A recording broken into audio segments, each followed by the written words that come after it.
Hello student, class 11 NCERT math chapter number 9 sequence and series. हम start कर रहे हैं न्यू चैप्टर।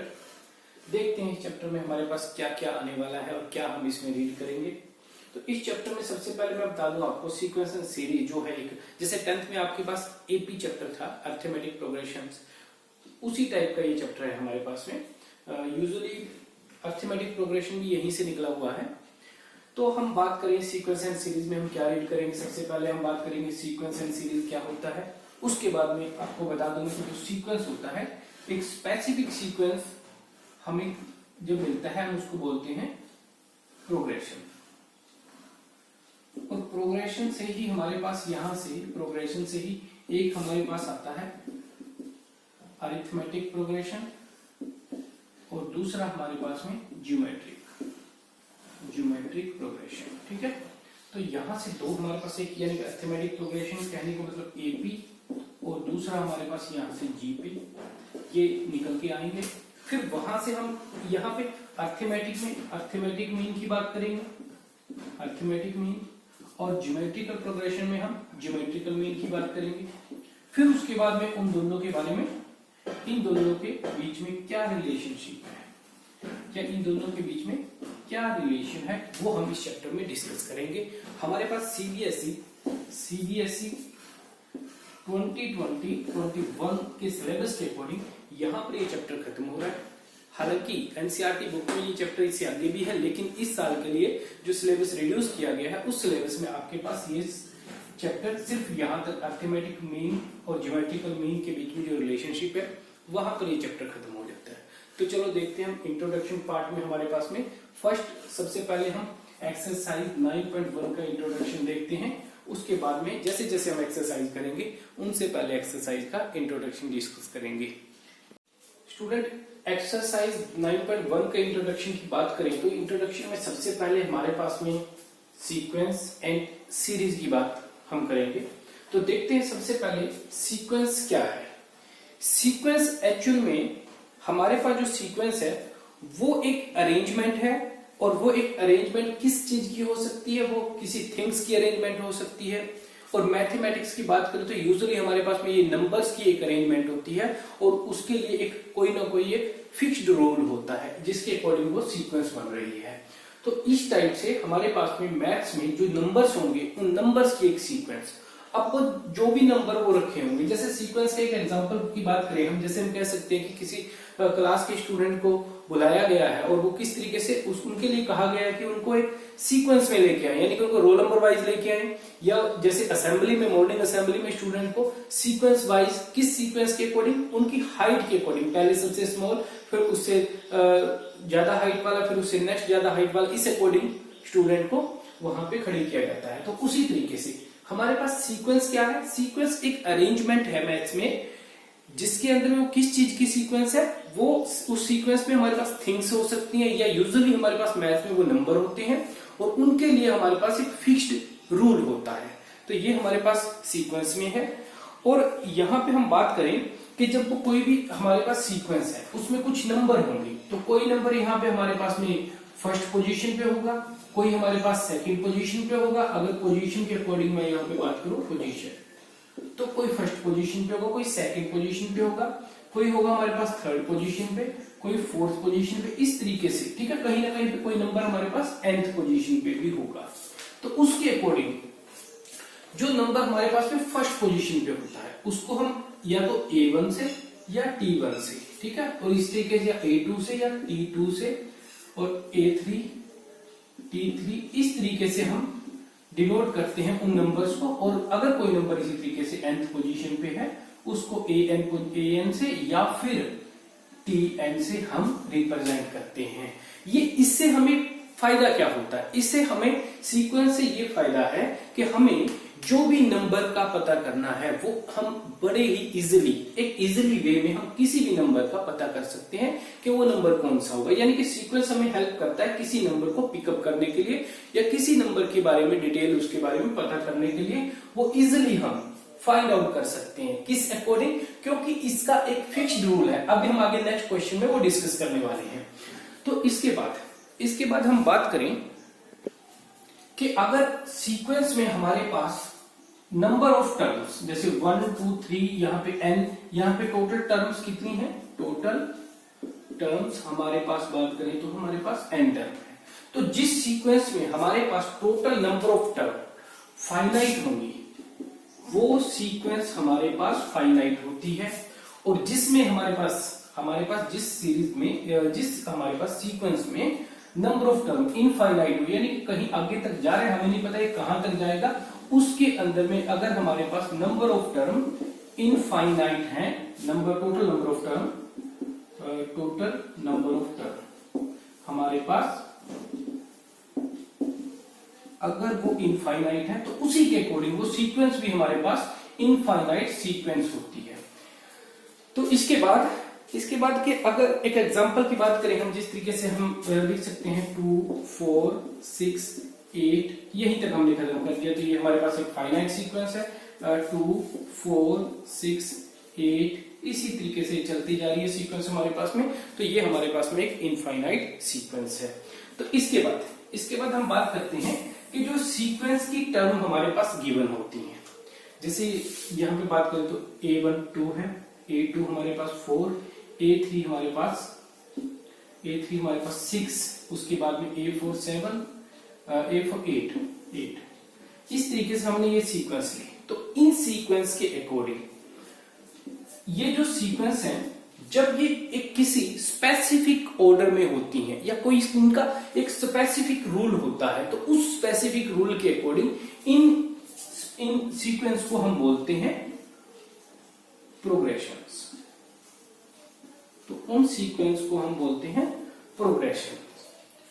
उसी के अकॉर्डिंग हमारे पास अरिथमेटिक प्रोग्रेशन, ज्योमेट्रिकल प्रोग्रेशन, ये डिफरेंट टाइप की प्रोग्रेशन हमारे पास में बनती हैं। तो जब हमारे पास में इस तरीके से प्रोग्रेशन है और उन प्रोग्रेशन को हम ऐड कर दें अगर, यानी कि वो जो भी टर्म्स हमारे पास गिवन है, अगर उन टर्म्स को हम इस तरीके से ऐड कर दें, उनका यानी कि सम निकाल दें, समीशन निकाल दें, उनका जितनी भी वो हमारे पास में टर्म है उनका हम समीशन निकाल दें, ये सिंबल को हम बोलते हैं सिग्मा।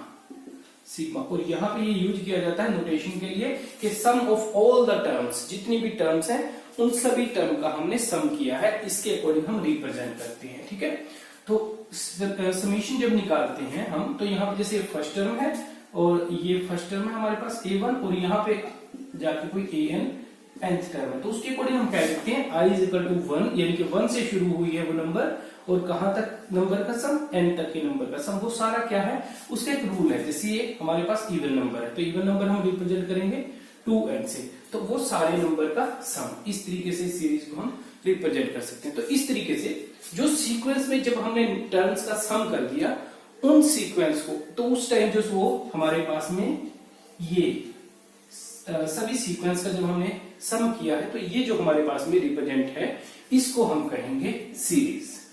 ये हमारे पास में सीरीज होगी। तो ये दोनों चीजें हमारी यहां से क्लियर हो जाती हैं, सीक्वेंस क्या है और सीरीज क्या है। अब इसके बेस पर हम देखते हैं एक्सरसाइज 9.1, जो एक बेसिक एक्सरसाइज है हमारे पास में। अरिथमेटिक प्रोग्रेशन और ज्योमेट्रिकल प्रोग्रेशन डिस्कशन करने से पहले एक सिंपल एक्सरसाइज जिसमें हमें सीक्वेंस और सीरीज के बारे में जानकारी मिलेगी। Exercise 9.1, question number 1 to 6 part में हमारे पास क्या है, right the first 5 term of each of the following sequence in the exercise 1 to 6। Question 1 to 6, यहाँ पे हमने 1 to 3 मार्क्स नोट किए हैं। तो उन क्वेश्चन में हमारे पास क्या करना है, हमने whose nth term r, nth term हमें गिवन है an = यानी कि एक हमारे पास फिक्स्ड रूल गिवन है, जो हमने इंट्रोडक्शन में डिस्कस किया था, एक फिक्स्ड रूल होगा उस सीक्वेंस के लिए, वो हमें यहाँ पे ये गिवन है। तो उसके अकॉर्डिंग हमने यहाँ पर इनकी फर्स्ट 5 टर्म फाइंड आउट करनी है, यानी कि हमें फाइंड आउट करना है A1 A2 A3 A4 A5। देखो हमने AP सीरीज किया है 10th में, हम क्या करेंगे, n के अंदर हम इस फिक्स्ड रूल में अगर n की जगह पे मैं नेचुरल नंबर कोई भी n = 1 पुट करेंगे, तो फर्स्ट प्लेस के लिए, सेकंड के लिए, थर्ड के लिए, फोर्थ के लिए, फिफ्थ के लिए, इस तरीके से हमारे पास वो ही टर्म निकल आती है। अगर हम n में वो वैल्यू पुट करते हैं तो हम वही चीज अप्लाई करेंगे यहाँ पे। तो हमने सबसे पहले यहाँ पे क्या किया, फर्स्ट टर्म निकाला, तो उसके लिए A1 = यहाँ पे 1 रख दो आप, 1 1 + 2 1 plus 2 is equal to 3 and 3 into 1 is equal to 3। तो ये आपके पास में यहाँ पे फर्स्ट टर्म आ जाती है। उसके बाद नेक्स्ट देखते हैं। नेक्स्ट में हमें 2 पुट करना होगा। 2 plus 2 4 into 2 8। After that 3 n is equal to 3 put किया। 3 plus 2 5 into 3 15। Then 4 plus 2 is equal to 6 into 4 24। और यहाँ पर हमारे पास में होगा next 5 plus 2 is equal to 7 into 5 is 35।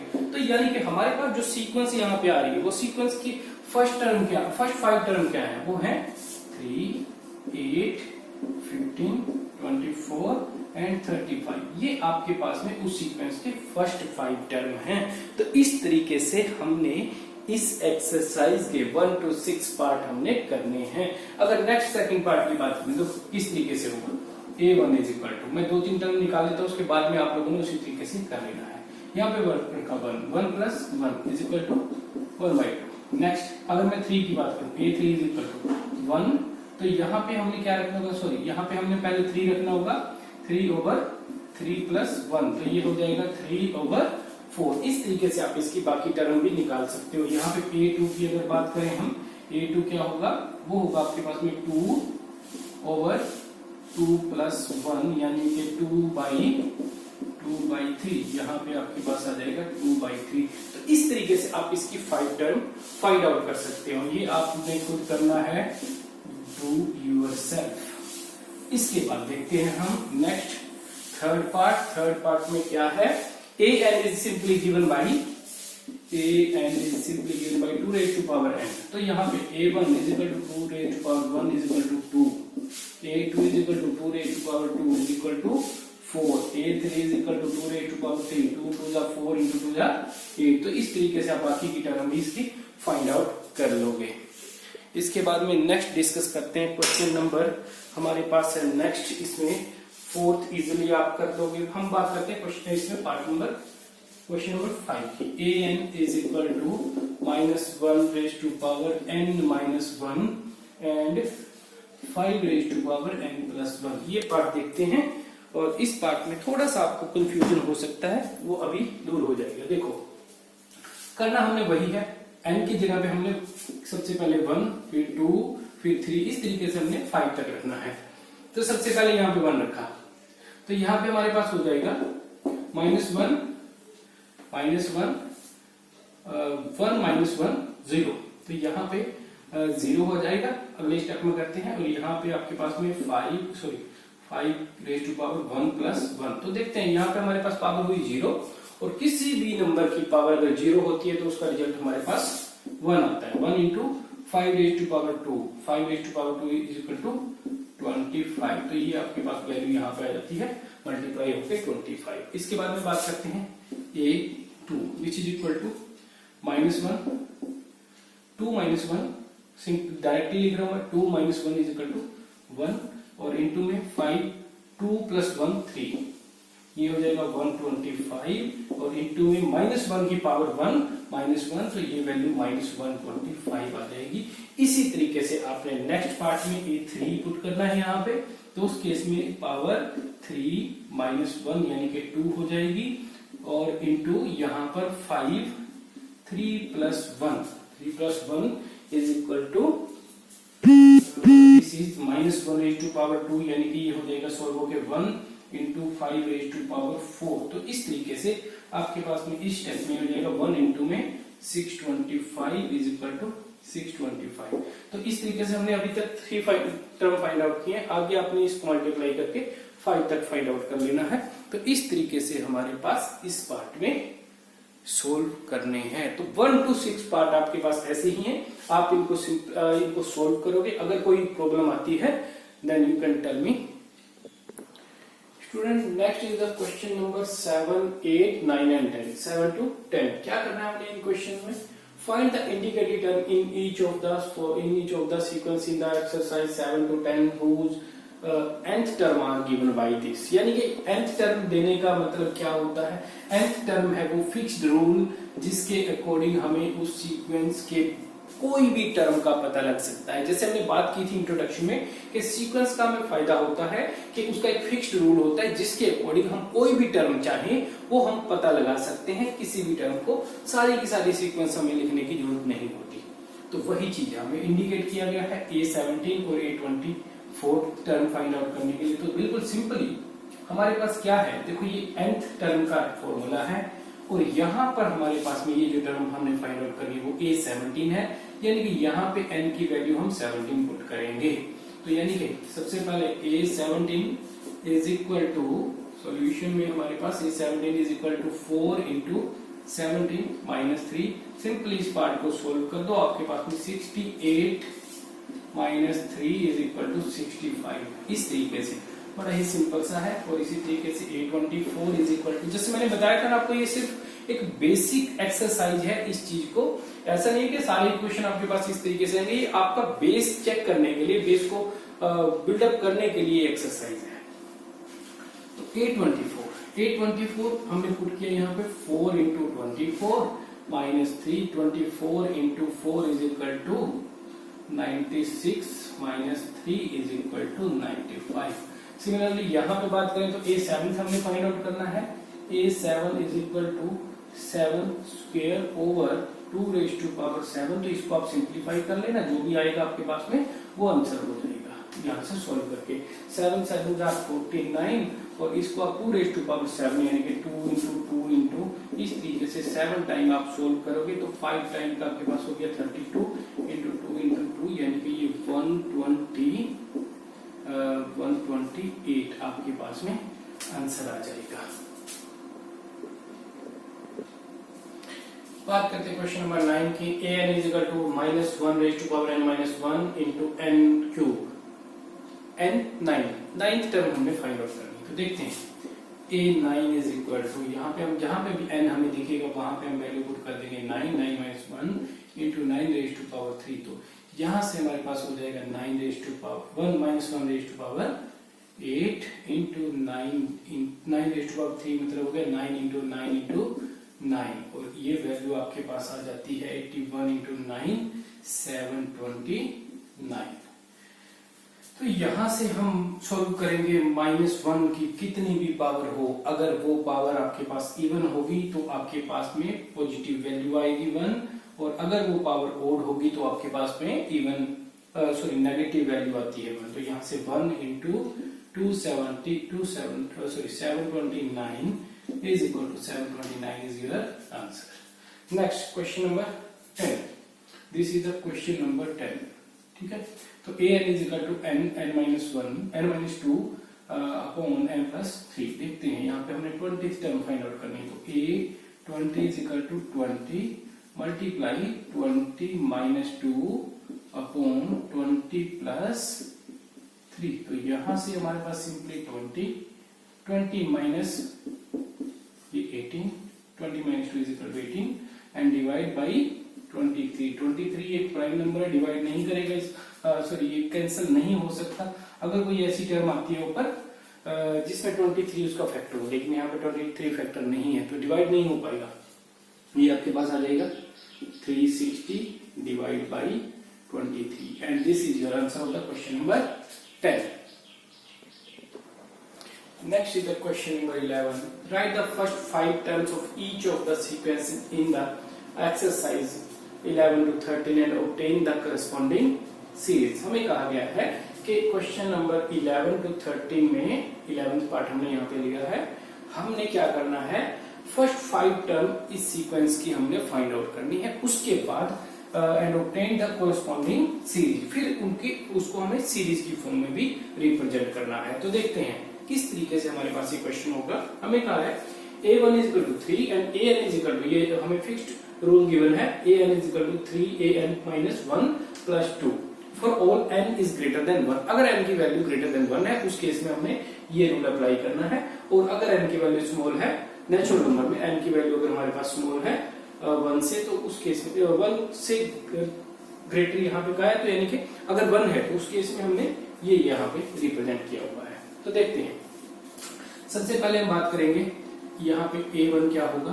तो a1 हमें डायरेक्टली गिवन है 3, क्योंकि यहाँ पे क्या है यहाँ पे ये वैल्यू 1 के इक्वल है। अगर 1 से ग्रेटर होगी वैल्यू तो हमने ये रूल अप्लाई करना है, अदरवाइज हमारे पास ये वैल्यू आ गई है। नेक्स्ट बात करते हैं A2 की। अब यहाँ पे हम देखें, यहाँ पे n is equal to 2, n actual में n इज ग्रेटर देन 1 है, तो यानी कि यहाँ पे n इज इक्वल टू 2 है। तो इस केस में हम क्या अप्लाई करेंगे, यहाँ पे हम ये वाला फॉर्मूला अप्लाई करेंगे। तो इस केस में हमारे पास हो जाएगा A2 is equal to 3A2 minus 1 2 minus 1 plus 2। इस अकॉर्डिंग हमारे पास वैल्यू आएगी। तो उसके अकॉर्डिंग हमने क्या किया, ये हमारे पास हो जाएगा 2 minus 1 is equal to A1 plus 2। अब यहाँ पे वैल्यू पुट करेंगे हम A की।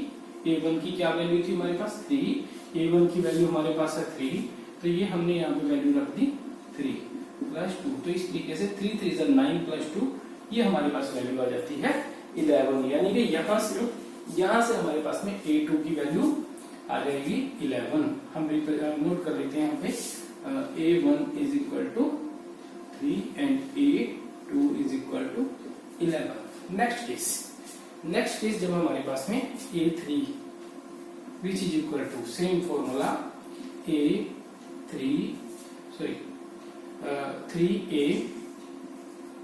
Minus 1 is equal to 2, 3 minus 1 is equal to 2 plus 2। तो यहाँ पे next 3 A2 is equal to 11, वहां से हमने वैल्यू पुट कर दी प्लस 2, 11 इंटू 2 33 प्लस 2 35। तो यहाँ से हमारे पास में A3 is equal to 35 value आ जाती है। और next A4 is equal to 3A, यहाँ पे 4 minus 1 is equal to 3 A3 plus 2। तो यहाँ पे हम A3 पुट कर देंगे 3, A3 की वैल्यू हमारे पास है 35 एंड प्लस 2। तो यहाँ पे पहले हम सिंपली मल्टीप्लाई सोल्व करेंगे, तो 105 प्लस 2 इज इक्वल टू 107। तो हमारे पास में यहाँ पे वैल्यू आ जाती है A4 is equal to 107। After that last value A5 is equal to 3A 5 minus 1 यानी कि 4 is equal plus 2 is equal to 3 into 107। वहां से हमने A4 को रख दिया यहाँ इसके अंदर, और प्लस में 2 सोल्व करेंगे हम।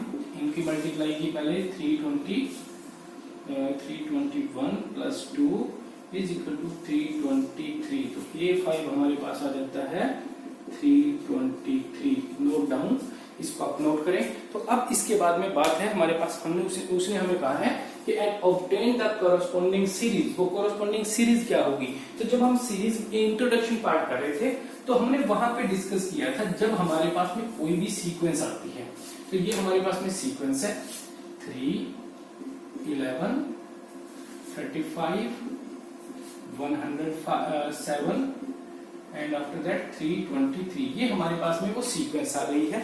अब इस सीक्वेंस को, अगर हम ये सीक्वेंस को अब एडिशन में रिप्रेजेंट करते हैं तो कोरस्पॉन्डिंग सीरीज क्या हो जाएगी, corresponding series is equal to क्या होगा 3 plus 11 plus 35 plus 107 and plus 323। ये आपके पास में कोरस्पॉन्डिंग सीरीज आ गई है। तो इस तरीके से आपने 11 to 13 पार्ट, 11 पार्ट हमने कर लिया है, 12 और 13 पार्ट हमारे पास सेम एज इट इज हैं, वो आप लोगों ने इसी तरीके से करने हैं।